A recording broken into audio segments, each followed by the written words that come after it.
if you want to make it look good and sound good, I mean, you go with J.J. Reddick. I mean, he has. But how does that look good and sound good? I mean, because you hear him, it sounds great. They draw up plays, and it sounds like the right thing to do. Sounds like he has a great IQ. Sounds like he has a voice or maybe a demeanor for coaching. Maybe it sounds like it. Mm-hmm. I mean, it's like but almost. You can't hire nobody based on sound. I get it. I mean, I brought this reference up many times. It's like that's what they do. It's like an Instagram model.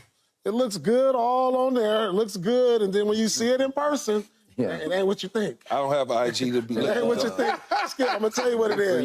You check out an Instagram model. Yeah. And it looks all good right there when you're scrolling, but when you see it in person, it ain't what you think. I wouldn't know. But, I'm telling y'all. Skip I'm just telling y'all. All right, moving along. I'm just telling y'all what it is. All right. And that's what I see right here with the Reddick experience.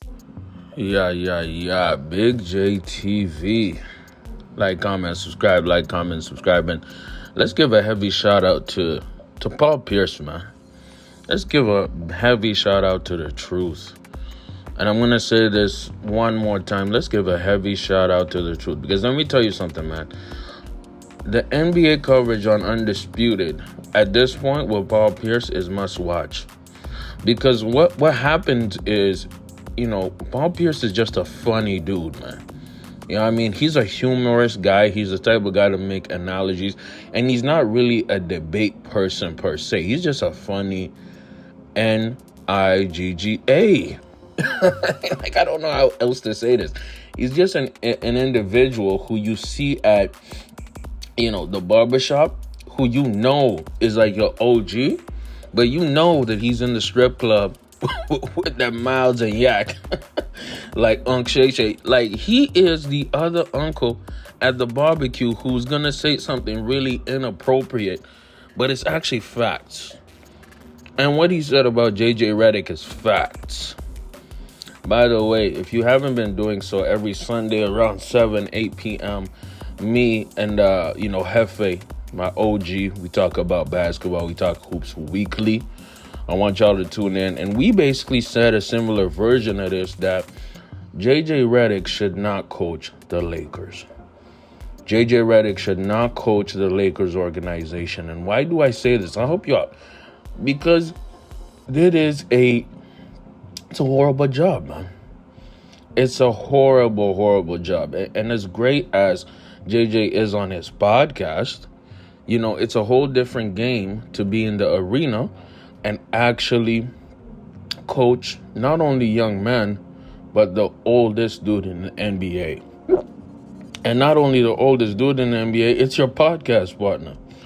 See, not only did Paul Pierce say that, but Udonis Haslam said something similar where he was saying, man, if you get somebody like J.J. Reddick to be the coach of the team, you might lose the locker room day one.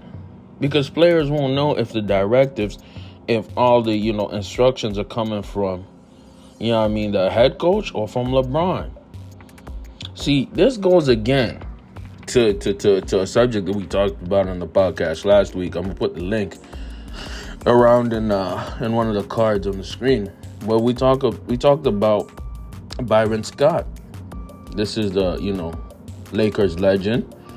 Also, former Lakers head coach around the end of Kobe's career with the Lakers, 2008, 2009-ish. My bad, no, 2014, 2013, around that time. Byron Scott said that LeBron should be a player coach. Now, for me, as a LeBron fan, and let me clarify this and say this again, LeBron is the greatest player to ever dribble a basketball. That's just fact. I'm just, MJ fans are crying. MJ fans are already disliking this video. That's okay. Don't care.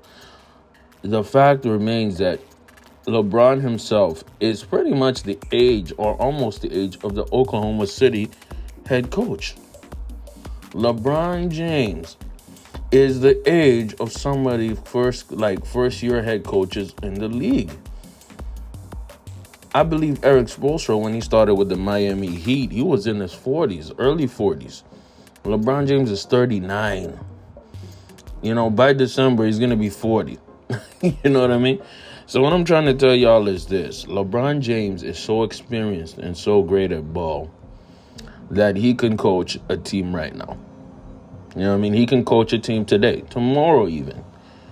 So whoever the Lakers hire, and this is the problem with Rob Pelinka. I have a beef with Rob Pelinka. I think Rob Pelinka should be fired, personally. But whoever Rob Pelinka hires, it's probably going to be from the mouth of LeBron and AD. My problem is, you hire somebody like JJ Reddick, you're basically hiring yourself from a LeBron angle. I don't like that for the simple fact that, you know, is JJ Reddick able to stand in the mix, in the fire, and go at LeBron when he's not giving enough defensive effort? Is JJ Reddick, strong enough to bench LeBron in certain moments and say, hey, we're going to do a small ball lineup and we want our best shooters on the court. And LeBron, as great as LeBron has improved on his three, we need to have him on the bench. You know what I mean? So we can have a less ball dominant, more free flowing lineup. Is LeBron going to accept that? Is LeBron going to, accept restricted minutes? Because there's been a lot of games that LeBron hasn't played or has played minimal, and the Lakers actually look pretty good. And that's something that the coach has to make a decision on, right?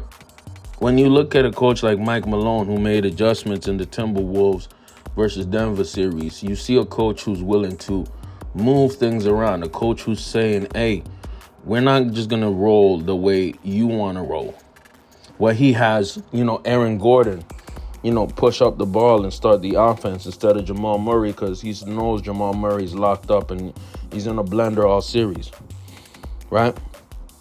Again, you're seeing great elite coaching at a high level. And guess how this great elite coaching starts? Mike Malone, when he is coaching the Denver Nuggets, you have to know that he's had a few losing seasons with the Nuggets. Did they fire him? No.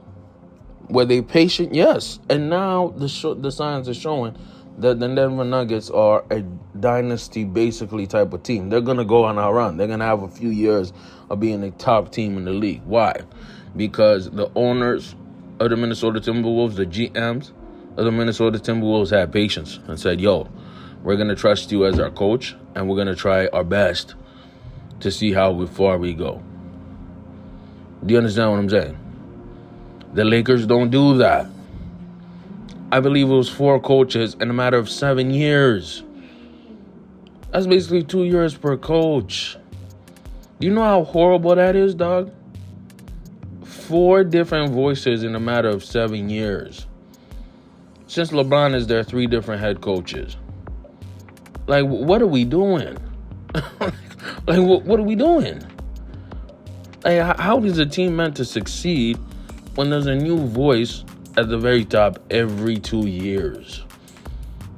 And you know what? And I know why. I know why. Because firing Rob Pelinka would be too radical. Let's just bring, Russell Westbrook on the team and ruin the whole chemistry. Let's get rid of Dwight Howard and force AD to be a center when AD is stronger as a power forward. Stupid. See, I gotta also give it up to Jeannie Buss. Jeannie Buss has to be strong enough to say, hey, if it ain't working, we have to change. And Rob Pelinka, in my eyes, needs to go.